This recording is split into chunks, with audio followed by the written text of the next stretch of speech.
agir pour être au cœur des attentes des chapelains. Et aujourd'hui, être au cœur des attentes des chapelains, c'est évidemment s'intéresser à leurs priorités. Et la première attente, c'est évidemment la bataille pour l'emploi. Et évidemment, en tant qu'élu de la Chapelle-sur-Erdre, nous avons beaucoup de choses à faire.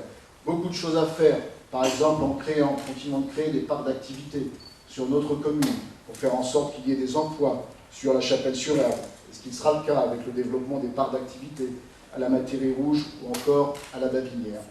Mais c'est aussi évidemment notre souhait de développer des actions plus efficaces entre les services publics de l'emploi, les associations d'insertion, les associations intermédiaires, et aussi les entreprises de notre commune. Nous avons, il y a quelques semaines, mis en œuvre des rencontres pour l'emploi qui ont démontré tout leur succès, et nous souhaitons continuer au cours du prochain mandat à développer ce type de rencontres. Et évidemment, au niveau de la commune, nous avons notre responsabilité pour aller plus loin sur une politique de responsabilité sociale et environnementale, responsabilité très largement partagée par les entreprises de la Chapelle-sur-Erdre. Et évidemment, ce travail, ce combat pour l'emploi, il s'inscrit au sein de Nantes Métropole, qui a été l'une des intercommunalités les plus dynamiques ces dernières années au niveau du développement économique, et évidemment qui est aussi attentif aux projets et aux sujets locaux. Et vous savez, la mobilisation des élus dans métropole, la mobilisation par exemple sur le dossier d'Alcatel-Lucent Orvaux pour faire en sorte que ceci puisse être pérennisé sur l'agglomération nantaise. Mais être au cœur des attentes des chapelains, c'est aussi agir pour répondre à une autre priorité, celle du logement. Aujourd'hui, plus de 400 demandes de logements sociaux sont en attente sur notre commune. Et vous le savez, une large majorité de chapelains peuvent prétendre à ces logements sociaux. Et vous le savez aussi, ces demandes concernent dans de nombreuses situations des personnes en situation de fragilité sociale et économique.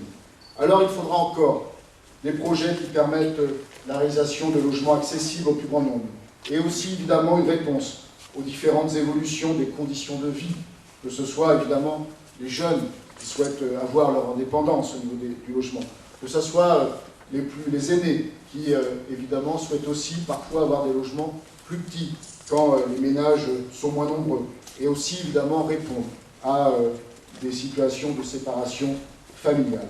Mais évidemment, il faudra aussi que ces projets respectent l'intimité des voisins et soient aussi compatibles avec leur environnement. La récente modification du plan local d'urbanisme s'inscrit dans cette démarche de diversification et de maîtrise du développement de l'habitat. Mais pour aller plus loin, nous souhaitons et il faudra élaborer une charte de l'urbanisme entre la ville, les promoteurs et les habitants pour maintenir un échange permanent sur ce sujet. Comme il faudra pérenniser les rencontres autour de l'urbanisme que nous avons initiées, et évidemment la concertation sur chacun des projets immobiliers qui nous a permis de rencontrer de nombreux chapelains. Mais nous devons ensemble partager la diversification de l'habitat. C'est un enjeu majeur. C'est la condition essentielle pour faire de notre commune une ville plus solidaire, une ville plus accessible. Et évidemment, avec aussi l'engagement, le souhait de mettre en place un nouveau cœur de ville, avec la réalisation de logements, de commerces et d'équipements publics sur l'îlot Clouet. Bref, la volonté aussi de faire un cœur de ville ouvert vers la source, vers les perrières, vers l'herbe. Voilà aussi le beau projet qui nous attend pour le mandat prochain. Parallèlement, évidemment, cette volonté d'aménagement de la Chapelle-sur-Erdre doit continuer à préserver nos espaces naturels pour y maintenir une agriculture dynamique.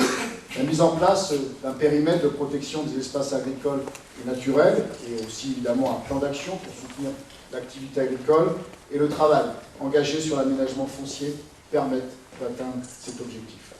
Enfin, priorité aussi importante, nous devons avoir l'éducation comme grande action du mandat prochain.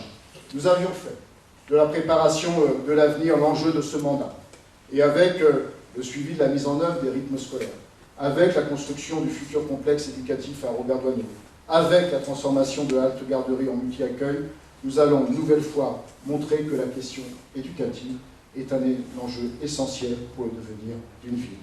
Le travail, que nous avons pu mener aussi sur la participation des jeunes devra déboucher sur des instances pérennes qui impliqueront les associations pour donner aussi plus de visibilité et plus d'intérêt à ces structures. Nous avons été à la pointe en travaillant beaucoup sur la question des rythmes scolaires. Et donc nous le sommes toujours et nous souhaitons l'être encore au cours du prochain mandat. Emploi, logement, éducation, voilà les priorités sur lesquelles nous devons agir vite